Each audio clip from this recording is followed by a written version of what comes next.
ಜೈ Bhim sir.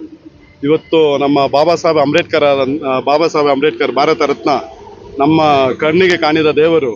ಇವತ್ತು ಅವರ 134ನೇ ಹುಟ್ಟುಹಬ್ಬದ ಪ್ರಯುಕ್ತ ಇವತ್ತು ನಮ್ಮ ಸಮ್ಮತ ಸೈನಿಕ ದಳ ವತಿಯಿಂದ ನಮ್ಮ ರಾಜ್ಯದ ಕಾರ್ಯದರ್ಶಿ ಆದಂಥ ಸೋಮಣ್ಣ ಅವರು, ನಮ್ಮ ಡಿಸ್ಟ್ರಿಕ್ಟ್ ಪ್ರೆಸಿಡೆಂಟ್ ಆದಂಥ ಶೇಖರ್ ಅವರು, ನಮ್ಮ ಪುಲಿಕೇಶ್ ನಗರ ವಾರ್ಡ್ ಮುನಿರಾಜ್ ಅವರು, ಮತ್ತು ಮೇಡಮ್ ಮೆರ್ಸಿ ಅವರು, ಮಹಿಳಾ ಕಾರ್ಯದರ್ಶಿ ಮಹಿಳಾ ಅಧ್ಯಕ್ಷರಾದಂಥ ಮೆರ್ಸಿ ಅವರು, ಎಲ್ಲರ ಮುಖಂಡದಲ್ಲಿ ನಮ್ಮ ಮದರ್ಹುಡ್ ಫೌಂಡೇಶನ್ ನಮ್ಮ ಸಂಸ್ಥೆ ನಮ್ಮ ಫೌಂಡೇಶನ್ ವತಿಯಿಂದ ಇವರು ಒಂದು ಸೇರಿ ಇವತ್ತು ವಿಶೇಷವಾಗಿ ಮಕ್ಕಳಿಗೆ ನಮ್ಮ ಅಂಬೇಡ್ಕರ್ ಕನಸು ಕಂಡಿದ್ದಂಥ ಎಲ್ಲ ಮಕ್ಕಳು ವಿದ್ಯಾವಂತರಾಗಬೇಕು, ಎಲ್ಲರೂ ದೊಡ್ಡ ಮಟ್ಟಿಗೆ ಬೆಳಿಬೇಕು, ದೇಶಾಂತರ ನೋಡಬೇಕು, ನಮ್ಮ ಜನಾಂಗದವರು ಎಲ್ಲ ಕಡೆ ಕಾಲರ್ ಹಾಕಿ ನಿಲ್ಲಬೇಕು ಕಾಲರ್ ತೆಗೆದು ನಿಲ್ಲಬೇಕು ಅನ್ನೋ ಒಂದು ನಿಟ್ಟಿನಲ್ಲಿ ನಾವು ಮಕ್ಕಳಿಗೆ ವಿದ್ಯಾಭ್ಯಾಸ ಮುಂದೆ ಬರಬೇಕು ಅನ್ನೋ ನಿಟ್ಟಿನಲ್ಲಿ ಅವರಿಗೆ ಪುಸ್ತಕ ವಿತರಣೆ, ಬ್ಯಾಗ್ಗಳು ವಿತರಣೆ ಮತ್ತು ಮಹಿಳೆಯರಿಗೆ ಸೀರೆಗಳು ವಿತರಣೆ ಎಲ್ಲ ಮಾಡಿ ನಮ್ಮ ಸಂಸ್ಥೆಯಿಂದ ದೊಡ್ಡವರಾದಂಥ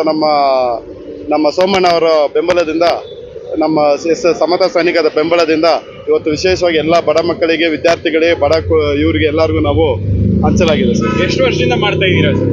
ಸರ್, ಇದು ಸತತ 4 ವರ್ಷದಿಂದ ಈ ಕೋವಿಡ್ ಸ್ಟಾರ್ಟ್ ಆಗಿದ್ದರಿಂದ ಅಲ್ಲಿಂದ ನಮ್ಮ ಸಾಮಾಜಿಕ ಕೆಲಸಗಳು ತೊಡಗಿದ್ರಿ. ಅಲ್ಲಿಂದ ತೊಡಗಿದಂಥ ಕೆಲಸ ನಮ್ಮ ಸಂಘಟನೆ ನಮ್ಮ ಸ್ನೇಹಿತರೆಲ್ಲ ಒಗ್ಗೂಡಿ ನಾವು ಇದನ್ನು ಒಂದು ಸಂಸ್ಥೆ ಮುಖಾಂತರ ಮಾಡೋಣ ಅಂತಂದು ಕೋವಿಡಿಂದ ಅಲ್ಲಿಂದ ಶುರು ಮಾಡಿದಂಥ ನಾವು ಎಲ್ಲ ಸೈನಿಕರಾಗಿ ಕೆಲಸ ಮಾಡ್ತಾ ಇದು ಇಲ್ಲಿಗೆ 5ನೇ ವರ್ಷ ತುಂಬಿದೆ ಸರ್. ಏನೇನು ಬೇರೆ ಕಾರ್ಯಕ್ರಮ ಮಾಡ್ತೀರಾ ಸರ್ ನಿಮ್ಮ ಒಂದು ಮದರ್ಹುಡ್ ಫೌಂಡೇಶನ್?